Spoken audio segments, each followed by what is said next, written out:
Let's go. I wake up to a little bit of drool on my pillow, feel like it's gonna be a bad day.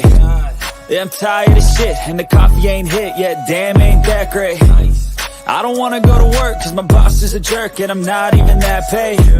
I need a change in my life, cause I don't feel alive, and there's nothing that makes me happy. Hold my beer for a minute, I'm about to quit my job, cash in for a ticket. I'm going on a trip and I don't plan to visit. I'm gonna stay there till I feel like I'm winning, and this is just the beginning. I need a big change, help me feel like living. I need a big swing, home runs I'm hitting, and I'll never look back, moving on till I get it all.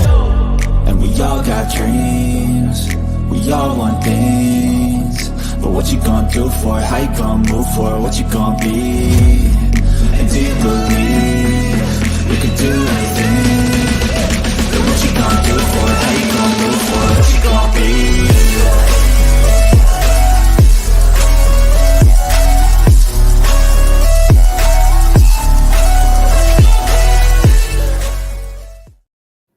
All right, what's up, everyone? Welcome to another edition of Unscripted. I'm your host and producer, Logan Landers, and joining me to talk about the 2023 FIBA World Cup, it's my boy, Jay McLovin. What's up, man?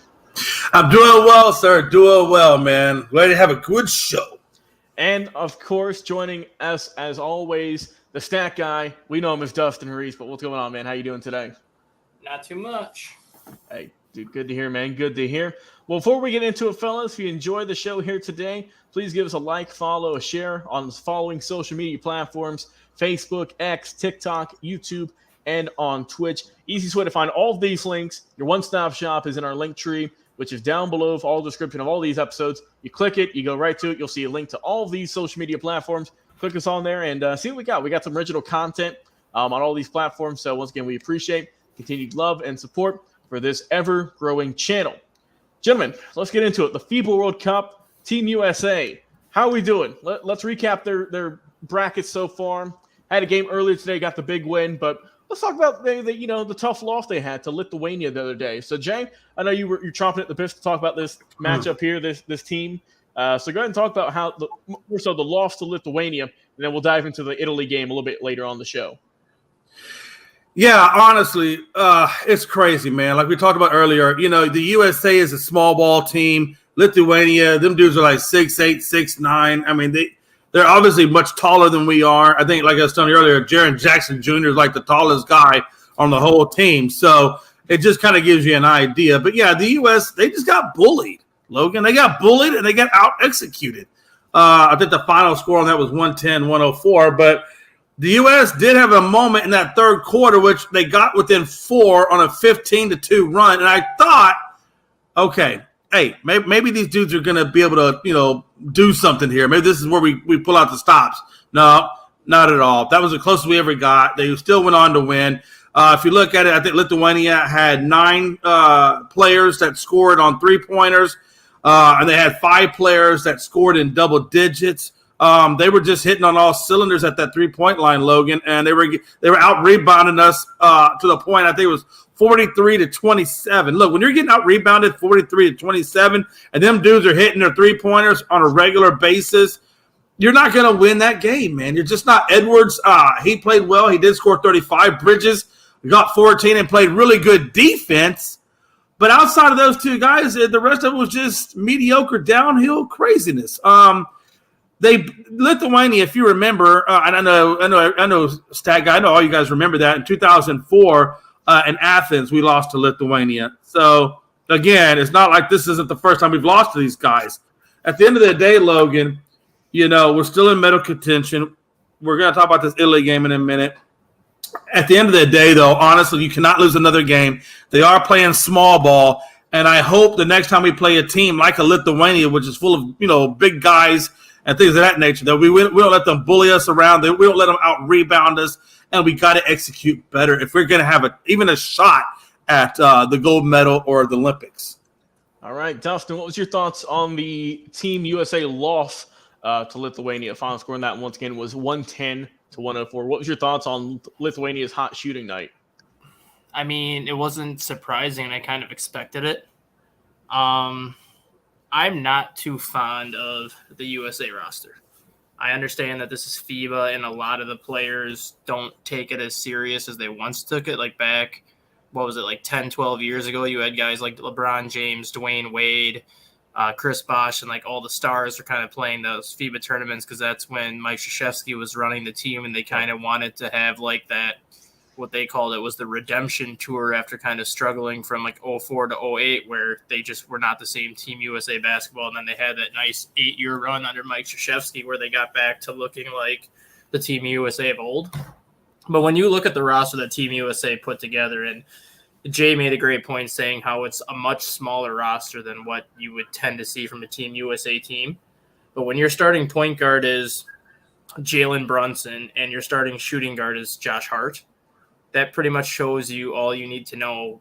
You mean to tell me that Trae Young wasn't a better option than Jalen Brunson? You mean to tell me that some of these other shooting guards were not better options than Josh Hart, or did none of these people want to play? And if they didn't want to play in this FIBA tournament, what does that kind of tell you about how our current NBA stars view this tournament? And I think, to me, that is the bigger concern that I have, as opposed to losing to Lithuania, just because the United States always has a game like this. You look back, even when Coach K was running this team, they lost to Spain. And nobody saw that loss coming, but then all of a sudden, after that loss to Spain, they just went ransack and were beating everybody by 35, 40 points. It seems like every FIBA tournament they have that one game where they lose, but it's kind of like that wake-up call. And then after that, they just kind of kick it into gear, and it's just like, okay, I guess we are the best team here. We just haven't played like it.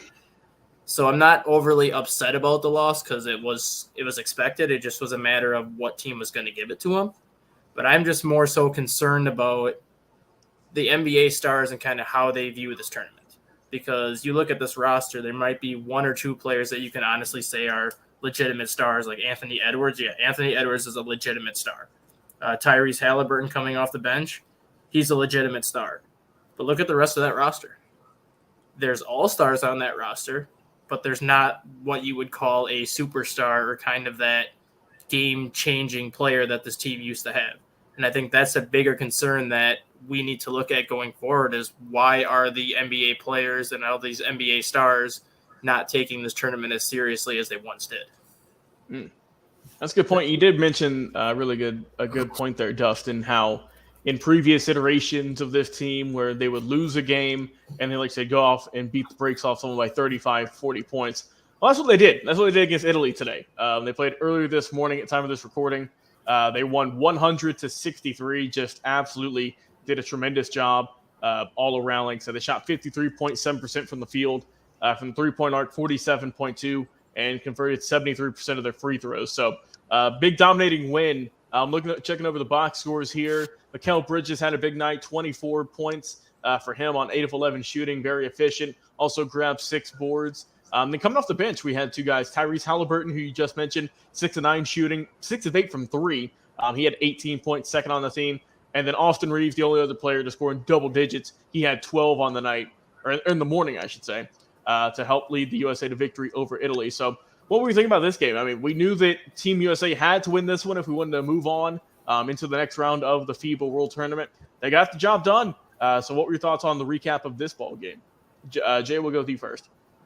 Oh, are you talking about Lithuania or Italy?